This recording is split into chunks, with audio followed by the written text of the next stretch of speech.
എന്താ ഒറ്റയ്ക്ക് വന്നിവിടെ? ചിത്തിര പെറ്റു വീണപ്പോ അച്ഛൻ നെഞ്ചത്ത് കൈവച്ചു. വാഴുന്നിടത്ത് മാസങ്ങളോളം അമ്മയുടെ കണ്ണീര് വീണു. ഇപ്പോ ചിത്തിര ജനിച്ച എന്റെ കണ്ണീരും. മനസ്സിന്റെ നിയന്ത്രണം വിട്ടുപോകാൻ മാത്രം ഇപ്പോഴൊന്നും ഉണ്ടായില്ലല്ലോ.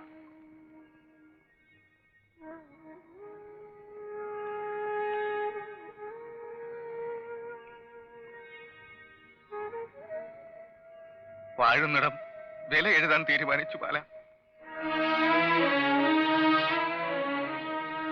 വേറെ വഴിയൊന്നും കാണുന്നില്ല. ബാങ്കിൽ നിന്ന് എടുത്ത ലോൺ ഉടനെ അടച്ചു തീർക്കണമത്രേ. അല്ലാച്ചാ ചെപ്തി വന്നേക്കുമെന്ന് മാനേജർ സൂചിപ്പിച്ചു. വെണ്ടർ ഡാനിയൽ ആക്ഷേപിച്ചു ക്രൂരായിട്ട്. എഴുത്തുപേരയിലേക്ക് വിളിപ്പിച്ച് മാനിക്കണ പലരുടെയും മുമ്പിൽ വെച്ച്.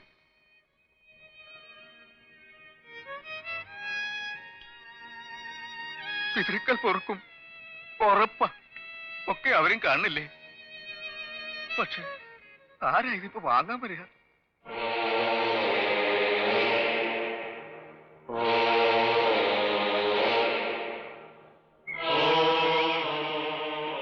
നല്ല പനോരമിക് വ്യൂ.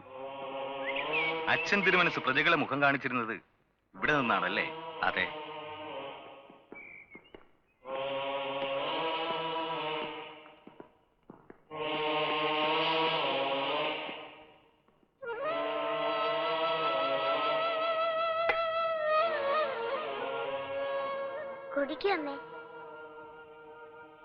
എന്റെ പെങ്ങൾ. മരം കൊണ്ടുള്ള ഉരുപ്പടികൾക്കൊന്നും ഒരു കേടുപാടുമില്ല. അറയിലെ വോട്ട് സാമഗ്രികൾ കാണില്ലേ? കുടുംബക്ഷേത്രത്തിലേക്കുള്ള വിളക്കുകളും നിവേദ്യപാത്രങ്ങളുമാ. അത് കൊടുക്കണില്ല. പഴയ തച്ചന്മാരുടെ മിടുക്ക്.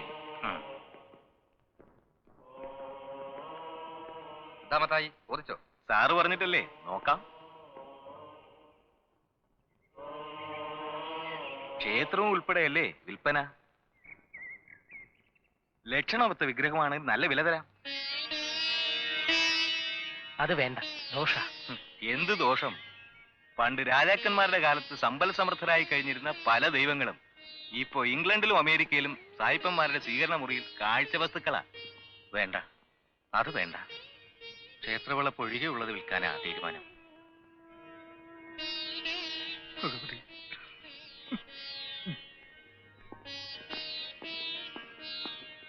വന്നാട്ടെ, ഇരുന്നാട്ടെ.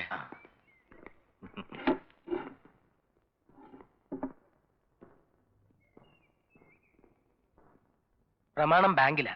ലോണും പലിശ അടച്ചു തീർന്നാലേ എടുക്കാൻ പറ്റൂ. വക്കീൽ സാറിന്റെ ഏർപ്പാടല്ലേ? വിശ്വാസമാ. ബാങ്കിൽ ഇടപാട് തീർക്കാം, പണം തരാം. ഒരു പ്രോമിസറി നോട്ട് എഴുതി ഇവിടെ അടുത്തുള്ള ഒരു വെണ്ടയുടെ കയ്യിൽ നിന്ന് വായ്പ വാങ്ങിച്ചിട്ടുണ്ട്. അതിനുള്ള പണവും തരാം. നോട്ട് തിരികെ വാങ്ങിക്കോളൂ. പിന്നീട് കോംപ്ലിക്കേഷൻസ് ഒന്നും വേണ്ട.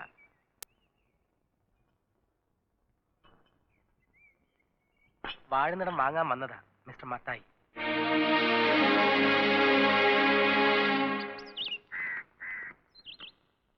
വന്നാട്ടെ. എപ്പോഴും എപ്പോഴും സ്തുതിയായിരിക്കട്ടെ. അകത്തോട്ട് കയറിയിരുന്നാട്ടെ. എന്റെ ഈ പദ്ധതി കണ്ടിട്ട് ആ രൂപക്കൂട് പണിയേണ്ടി വരുമെന്നാ തോന്നണേ. പുണ്യാളത്തോടെ നിന്നേ. നീ ഇതുങ്ങളെ ഇങ്ങനെ വിളിച്ച് അകത്ത് കയറ്റി തൽക്കരിച്ച് എന്നെ ഒരു പരുവാക്കുമല്ലോ. ശരി അല്ലേ? ചേടത്തിയെ കെട്ടിയത് അച്ചായന്റെ ഐശ്വര്യം. നിങ്ങളും നല്ല ചേർച്ചയാ. രാവണനെ സീതയെ പോലെ. രാവണന്റെ സീതയുടെ ഇടയ്ക്ക് ഒരാളുണ്ടായിരുന്നല്ലോ, അതാ നീ. ശ്രീരാമൻ അല്ല, ഹനുമാൻ.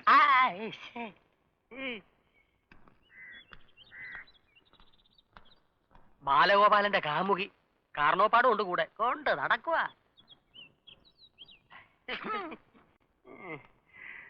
ആ ബാലഗോപാലൻ വക്കീലിന്റെ കൂടെ മോളെ അങ്ങ് അഴിച്ചു വിട്ടിരിക്കുക അല്ലയോ? വായിലെ നാക്കിന് അല്പം നീളം കൂടുതലുണ്ടെന്ന് കരുതി എന്തും വിളിച്ചു പറയാമെന്ന് കരുതരുത്. ഗതി കെട്ടപ്പോ അല്പം പണം തന്നോട് കടം വാങ്ങിയെന്ന് വെച്ച് ഞാൻ ആർക്കും അഭിമാനം പണയം വെച്ചിട്ടില്ല. താനതിന് വില പറയണ്ട. തന്റെ അപ്പൻ ചാണ്ടിക്കുഞ്ഞ് വാഴുന്നിടത്ത് വന്ന് തലചൊറിഞ്ഞു നിന്ന ചരിത്രം താൻ മറന്നാലും ഞാൻ മറന്നിട്ടില്ല.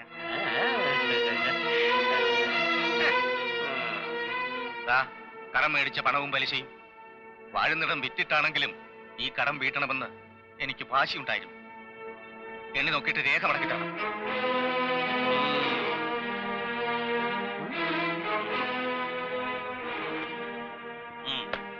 കരാറായി അല്ലേ?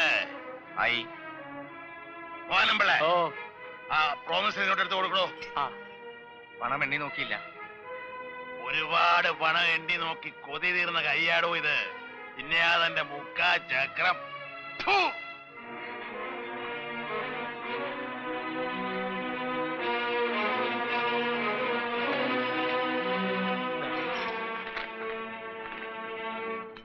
കിടപ്പാടം വിറ്റാലും അഭിമാനം വിൽക്കരുത്. മാർക്കറ്റിൽ അതിന് ഭയങ്കര വിലയാ. ആശാൻ എന്ത് മണ്ടത്തറയിൽ കാണിച്ച് ബ്ലാങ്ക് പേപ്പറിൽ ലാ പോയിന്റ് വെച്ചൊരു കാച്ചി വെച്ചാൽ മേലായിരുന്നോ? എനിക്ക് ബുദ്ധി പറഞ്ഞു തരരുത് തരരുത് എന്ന് പലതവണ തന്നോട് ഞാൻ പറഞ്ഞിട്ടുണ്ട്. ശരി ഇരി. ഇരിക്കില്ല പിള്ളേച്ച, ആരും എന്നെ ഇരുത്താൻ നോക്കരുത്. ഡാനിയൽ ഒന്ന് മോഹിച്ചാൽ അത് നേടിയിരിക്കും. അതാണ് ഞാൻ. ശരി ഇരി. ഓ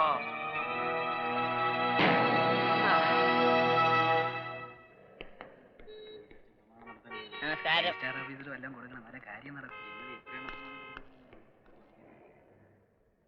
ജനറൽ ബോഡി യോഗം 23-ാം തീയതി ഉദയന്നൂർ പഞ്ചായത്ത് ഹാളിൽ വെച്ച് കൂടുന്നതാണ് എന്ന് കെ സുന്ദരൻകുട്ടി.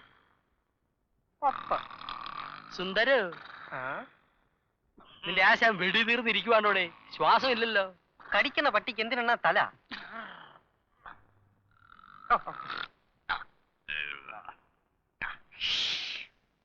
ശിഷ്യൻ എങ്ങനുണ്ട്? ഇവന് ഭയങ്കര അക്ഷരത്തെറ്റാണെന്ന് കേട്ടു. അമ്മ എന്ന് പറഞ്ഞാ ഉമ്മ എന്ന് എഴുതും.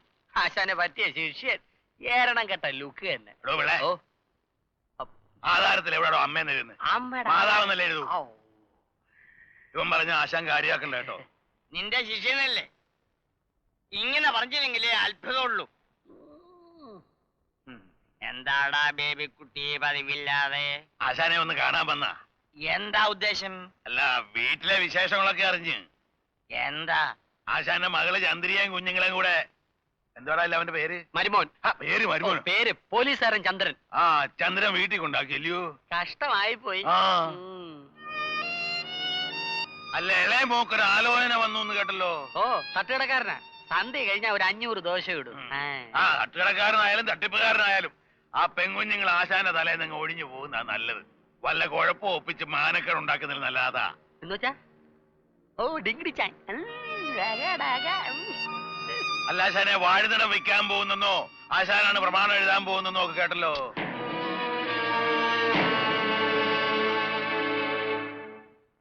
കേട്ടത് ശരിയാ. എന്താ? അല്ല, ഒറിജിനൽ പ്രമാണം ആശാൻ വായിച്ചു നോക്കിയായിരുന്നോ? അത് ആധാരം നടത്തുമ്പം പോരെ, ഞാൻ എഴുതിക്കോളാം. അത് എഴുതിയിട്ട് ഏമ്പക്കം വിടാമെന്ന് ഗുരുവും ശിഷ്യനും സ്വപ്നം കാണണ്ട. നിന്റെ ഗുരുവിനെ അക്ഷരം പഠിപ്പിച്ചത് ഞാനാ. ബേബിക്കുട്ടി, ആധാരം എഴുത്ത് അന്തസ്സുള്ള പണിയാ. ഞാൻ നിന്നെ പോലെ വക്രബുദ്ധിയും കുഴിത്തിരുമ്പുമായിരുന്നെങ്കിൽ ഇന്ന് നീ എന്റെ മക്കളെ കുറിച്ച് സാധിപ്പിക്കില്ലായിരുന്നു. ഗുരുവിനെ വന്ദിക്കണം, നിന്ദിക്കരുത്. നിന്ദിച്ചാൽ ദൈവം സഹിക്കില്ല.